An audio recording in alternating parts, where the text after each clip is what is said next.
ബയോളജിയിൽ A+ വേണമെന്ന് വിചാരിക്കുന്നവർ മാത്രം ഈ ഒരു വീഡിയോ കണ്ടാൽ മതി. അതായത് നിങ്ങൾക്ക് ഈ വർഷത്തെ SSLC ബയോളജി കുറച്ച് ടഫായിരിക്കും എന്നുള്ളൊരു സംഭവം നിങ്ങൾ എല്ലാ സ്ഥലത്തും കേൾക്കുന്നുണ്ടാവും അല്ലേ. ഒന്നാമത് നമ്മളെ ക്വസ്റ്റ്യൻ പേപ്പർ ചോർച്ചാ വിഷയവും അങ്ങനെ കുറേ പ്രശ്നങ്ങളൊക്കെ ചുറ്റുമുള്ളത് കൊണ്ട് തന്നെ നമ്മൾ ഉറ്റുനോക്കുന്ന നമ്മളുടെ പബ്ലിക് എക്സാം എന്തായാലും കുറച്ച് ബുദ്ധിമുട്ടുള്ളതായിരിക്കും എന്ന് പറഞ്ഞ് നമ്മളെ പേടിപ്പിക്കുന്നുണ്ട്.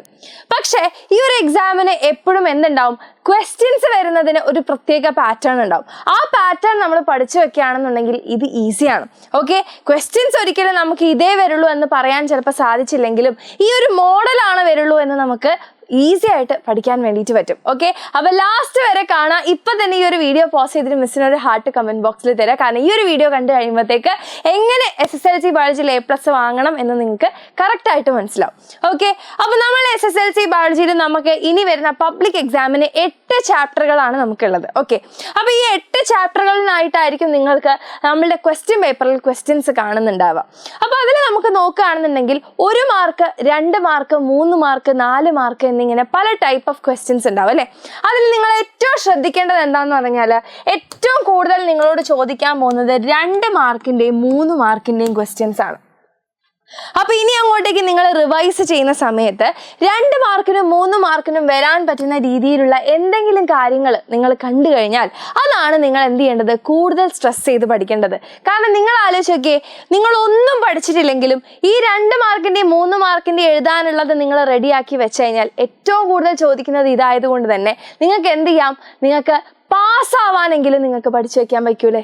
യെസ്, അപ്പോൾ A+ എത്താൻ വേണ്ടിയിട്ട് എന്ത് പഠിക്കണം എന്ന് മിസ് ഇപ്പോൾ പറഞ്ഞുതരാം.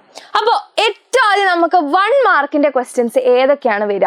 ഒന്നെന്ന് പറഞ്ഞു കഴിഞ്ഞാൽ നിങ്ങൾക്ക് കറക്റ്റ് പെയർ ഐഡൻറ്റിഫൈ ചെയ്യാനായിട്ട് വരും. ഓക്കെ, ഒരു ജോഡി, പല ജോഡികൾ തന്നിട്ടുണ്ടാകും. അതിനകത്ത് കറക്റ്റായിട്ടുള്ള ജോഡി ഏതാണെന്ന് ചോദിച്ചിട്ട് വരാനുള്ള ചാൻസ് ഉണ്ട്. ഓക്കെ, അതിപ്പോൾ നമ്മുടെ ഡിസീസസിൻ്റെ, ബാക്ടീരിയൽ ഡിസീസസ്, വൈറൽ ഡിസീസ്, ഇപ്പോൾ ഒരു എക്സാമ്പിൾ പറഞ്ഞാണ്, അതിൻ്റെയോ അല്ലെങ്കിൽ ആ ഒരു രീതിക്ക് എന്തെങ്കിലും ഒരു പെയറായിട്ട് നമുക്ക് വെക്കാൻ പറ്റുന്ന 2 സാധനങ്ങൾ ഉണ്ടാവും അല്ലേ. അങ്ങനെ ഒരു 4-5 പെയർ വന്നിട്ട് ഇതിനകത്ത് കറക്റ്റ് പെയർ ഏതാണെന്ന് ഐഡൻറ്റിഫൈ ചെയ്യാനുള്ള രീതിയിൽ ചോദിക്കാം. കാരണം 1 മാർക്കല്ലേ ഉള്ളൂ.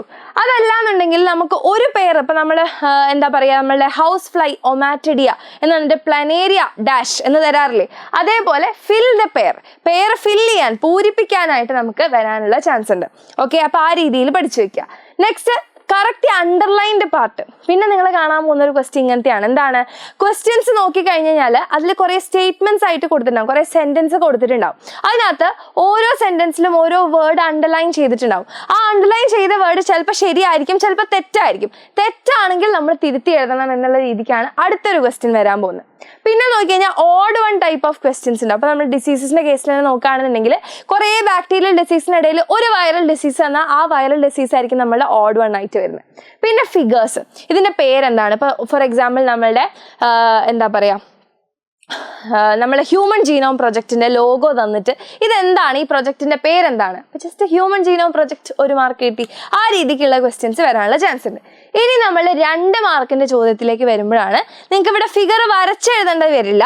ആ ഒരു ഫിഗറിൽ ഏതെങ്കിലും പാർട്ട് A, B എന്നൊക്കെ പറഞ്ഞ് ഐഡൻറ്റിഫൈ ചെയ്യാനായിട്ട് തന്നിട്ടുണ്ടാവും. അങ്ങനെ ലേബൽ ദ പാർട്സ് എന്നുള്ള രീതിക്ക് നമുക്ക് ചെയ്യേണ്ടി വരും. അവിടെ നിങ്ങൾക്ക് ഫിഗർ പകർത്തി എഴുതേണ്ടതായിട്ട് വരില്ല, കാരണം 2 മാർക്കല്ലേ ഉള്ളൂ. അപ്പോൾ ഫിഗറൊക്കെ വരച്ച് വരുമ്പോഴത്തേക്ക് കൂടുതൽ മാർക്കിൻ്റെതായി പോകുന്നത് കൊണ്ട് എഴുതാനുള്ളതേ നിങ്ങൾക്ക് അവിടെ ഉണ്ടാവുള്ളൂ. പിന്നെ പ്രോസസ്സുകൾ, നമ്മളുടെ ഇപ്പോൾ ഒന്നും വേണ്ട, നമ്മളുടെ എന്താ പറയുക, ഫാഗോസൈറ്റോസിസ് എന്ന് പറയുന്ന ഒരു പ്രോസസ്സിനെ റിലേറ്റ് ചെയ്തിട്ട് അങ്ങനെ എന്തെങ്കിലും കുഞ്ഞു പ്രോസസ്സിനെ പറ്റിയിട്ട് ചിലപ്പോൾ ഒരു ഫിഗർ അവിടെ കൊടുത്തിട്ടുണ്ടാകാം, ഐഡൻറ്റിഫൈ ദ പ്രോസസ് എന്ന് കൊടുത്തിട്ടുണ്ടാകും. എന്നിട്ട് അതിനെപ്പറ്റി ഒരു കുഞ്ഞു ചോദ്യം വേറെയും കൊടുത്തിട്ടുണ്ടാകും. അങ്ങനെ 2 സബ് ക്വസ്റ്റ്യൻസിൽ ഓരോ മാർക്കായിട്ടാവാം നമുക്ക് തരുന്നത്. പിന്നെ സിംറ്റംസ് എന്നിട്ട് ഡിസീസ് ഏതാണെന്ന് ഐഡൻറ്റിഫൈ ചെയ്യാനാകാം. അതല്ലാന്നുണ്ടെങ്കിൽ ബ്ലഡ് ഗ്രൂപ്പ്സ് തരാനുള്ള ചാൻസ്, ബ്ലഡ് ഗ്രൂപ്പ്സ് ഏറ്റവും കൂടുതൽ വരാറ് 2 മാർക്കിൻ്റെ ചോദ്യമായിട്ടാണ്. ഓക്കെ, ദെൻ ഹിൻഡ്, ബോക്സിൽ ഇങ്ങനെ ഹിൻഡ് കൊടുത്തിട്ടുണ്ടാകും, അത് വെച്ചിട്ട് നമ്മൾ ബാക്കി ആൻസർ ചെയ്യണം എന്നുള്ളത്. ഇങ്ങനെയുള്ള ടൈപ്പ് ഓഫ് ക്വസ്റ്റ്യൻസ് ആണ് 2 മാർക്കിന് നമുക്ക് വരാം. പിന്നെ 3 മാർക്കിലേക്ക് പോകുമ്പോഴാണ്, അവിടെയാണ് നമുക്ക് match the following type of questions വരുന്നത്. പിന്നെ അനലൈസ് ആൻഡ് ആൻസർ, എന്തെങ്കിലും ഒരു ഫിഗറോ അല്ലെങ്കിൽ ഒരു ടേബിളോ അങ്ങനെ എന്തെങ്കിലുമൊക്കെ തന്നെ നമ്മൾ അതിനെ ഒന്ന് അനലൈസ് ചെയ്ത് കുറച്ച് ചിന്തിച്ച് ആൻസർ ചെയ്യേണ്ട കാര്യങ്ങൾ വരും. പിന്നെ അറേഞ്ച് ദ സീക്വൻസ്, ഇത് ഏറ്റവും കൂടുതൽ വരാൻ പോകുന്ന നമ്മളുടെ വിൻഡോസ് ഓഫ് നോളജ് എന്ന് പറയുന്ന ചാപ്റ്റർ നിന്നാണ്. ഓക്കെ, അറിവിൻ്റെ വാതായനങ്ങൾ എന്ന് പറയുന്ന ചാപ്റ്റർ നിന്നാണ് നമുക്ക് ഏറ്റവും കൂടുതൽ ഈ ഒരു അറേഞ്ച് ദ സീക്വൻസ് വരാനുള്ള chance. Then fill the flow chart, അതേപോലെ ബാക്കിയുണ്ട് കേട്ടോ. നമ്മളുടെ സോൾജേഴ്സ് ഓഫ് ഡിഫൻസ് എന്നൊക്കെ നമുക്ക് ഈ ഒരു സീക്വൻസ് അറേഞ്ച് ചെയ്യാനുള്ള നിങ്ങൾക്ക് വരാനുള്ള ചാൻസ് ഉണ്ട്. ദെൻ ഫ്ലോ ചാർട്ട് ഫിൽ ചെയ്യാൻ ഫോർ ജെനറ്റിക്സ് ഓഫ് ഫ്യൂച്ചർ നോക്കുകയാണ്, നാളെയുടെ ജനിതകം നോക്കുകയാണെങ്കിൽ അതിൽ നമുക്ക് ഇൻസുലിൻ്റെ ഒക്കെ ഫ്ലോ ചാർട്ടൊക്കെ ഇല്ലേ. അതേപോലെ തന്നെ നമ്മളുടെ paths traversed by life last chapter നോക്കുകയാണെങ്കിൽ അതിൽ നമ്മളുടെ ഡാർവിൻ്റെ ഓവർ പ്രൊഡക്ഷൻ എന്ന് പറയുന്ന ആ ഒരു ഫ്ലോ ചാർട്ട്, അങ്ങനെ പലതും ഫില്ല് ചെയ്യാനായിട്ട് വരാം കുറച്ച് വലിയ ഫ്ലോ ചാർട്ടുകൾ. അതേപോലെ എന്തെങ്കിലുമൊക്കെ തന്നാൽ അതിൻ്റെ റീസൺസ് എന്താണ്, ചിലപ്പോൾ ചില സ്റ്റേറ്റ്മെൻറ്റ്സ് ആയിരിക്കും, അതിൻ്റെ റീസൺ എന്താണെന്ന് എഴുതാനുള്ള രീതിക്ക് ഒരു 4-5 ക്വസ്റ്റ്യൻ ഉണ്ടാകാം.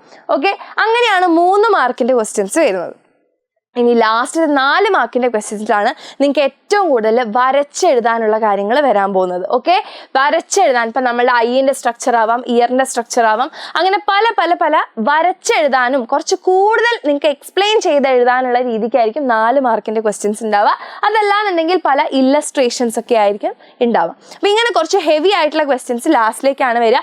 ഇത് കൂടുതലും നിങ്ങൾക്ക് ഒരു 2 എണ്ണമൊക്കെ എഴുതാനായിട്ട് ഉണ്ടാവുള്ളൂ, 2-3 ക്വസ്റ്റ്യൻസ് ആണ് ഈ ഒരു 4 മാർക്കിൻ്റെ ഉണ്ടാവുള്ളൂ. ഏറ്റവും കൂടുതൽ നിങ്ങൾക്ക് എവിടെ നിന്നാണ് വരിക, 2 മാർക്കിന് 3 മാർക്കിന്.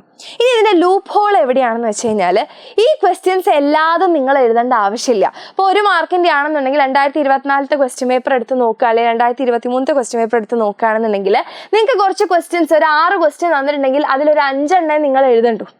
ഓക്കെ, അതേപോലെ ലാസ്റ്റ് 4 മാർക്കാണെന്നുണ്ടെങ്കിൽ ഒരു 3 എണ്ണം തന്നിട്ടുണ്ടെങ്കിൽ 2 എണ്ണം നിങ്ങൾ എഴുതണ്ടു. സോ അവിടെ നിങ്ങൾക്ക് ഏറ്റവും അറിയാത്തതിനെ നിങ്ങൾ എന്ത് ചെയ്യുക, ലീവ് ചെയ്യുക, കഷ്ടപ്പെട്ട് എഴുതണ്ട. ഏറ്റവും അറിയാത്തതിനെ നമ്മൾ ഒഴിവാക്കുക.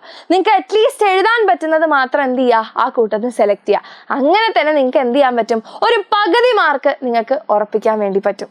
ഓക്കെ, അപ്പോൾ ഇനി ഈ ഓരോന്നിനും ഈ 2 മാർക്കും 3 മാർക്കും 4 മാർക്കും ഒക്കെ നമുക്ക് ഏതൊക്കെ ടൈപ്പ് ക്വസ്റ്റ്യൻസ് ആണ്, അല്ലെങ്കിൽ ഏത് ഭാഗമാണ് നിങ്ങൾ സ്ട്രെസ് ചെയ്ത് പഠിക്കേണ്ടത്, ഏത് ക്വസ്റ്റ്യൻസ് ആണ് നിങ്ങൾക്ക് ഇമ്പോർട്ടൻ്റ് ആയിട്ട് പഠിക്കേണ്ടത് എന്നൊക്കെ നിങ്ങൾക്ക് അറിയാൻ വേണ്ടിയിട്ട് ഇനി അങ്ങോട്ടേക്ക് നമ്മളുടെ SSLC ചാനലിൽ, ഓക്കെ, നമ്മളുടെ SSLC ചാനലിൽ നമ്മൾ ലൈവ്സ് വളരെ അടിപൊളിയായിട്ട് തുടങ്ങാൻ പോവാണ്. 1 ഷോട്ടുകളായിട്ട് നിങ്ങൾക്ക് ഓരോ ചാപ്റ്റേഴ്സും നിങ്ങളുടെ അടുത്തേക്ക് വരാൻ പോവാണ്.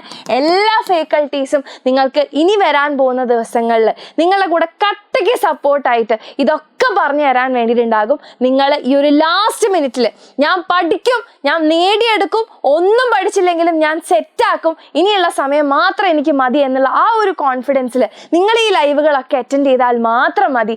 കട്ടയ്ക്ക് കൂടെ നിന്ന് നിങ്ങളെ ഫുൾ A+ എത്തിക്കാൻ ഇവിടെയുള്ള ഓരോ ഫാക്കൽറ്റീസും ഞാൻ അടക്കം എല്ലാവരും റെഡിയാണ്. ഓക്കെ, അപ്പോൾ ഇനി വരുന്ന ദിവസങ്ങളിൽ നിങ്ങൾ വന്നു കഴിഞ്ഞാൽ ഈ 3 മാർക്ക് ആയിക്കോട്ടെ, 4 മാർക്ക് ആയിക്കോട്ടെ, 2 1 ഇത് ബയോളജി മാത്രമല്ല പറയുന്നത്, ഏതൊരു സബ്ജക്റ്റിലും നിങ്ങൾക്ക് എങ്ങനെയാണ് ക്വസ്റ്റ്യൻ പേപ്പറിൽ നിങ്ങൾ ആൻസർ ചെയ്യാൻ പോകുന്നത് എന്നുള്ളതിൻ്റെ കംപ്ലീറ്റ് ക്ലാരിറ്റി നിങ്ങൾക്ക് കിട്ടിയ രീതിക്കായിരിക്കും ഇനി അങ്ങോട്ടേക്കുള്ള ക്ലാസ്സസ് ഉണ്ടാവുക. സോ ഒരിക്കലും മിസ് ചെയ്യാതിരിക്കുക. അപ്പോൾ ഇനിയുള്ള ഈ ഒരു എന്താ പറയുക, ഏറിപ്പോയാൽ നമുക്കൊരു എത്ര പറയാൻ പറ്റും, ഒരു 1 മന്ത് കഷ്ടി നമ്മളെ കയ്യിലുള്ളൂ അല്ലേ.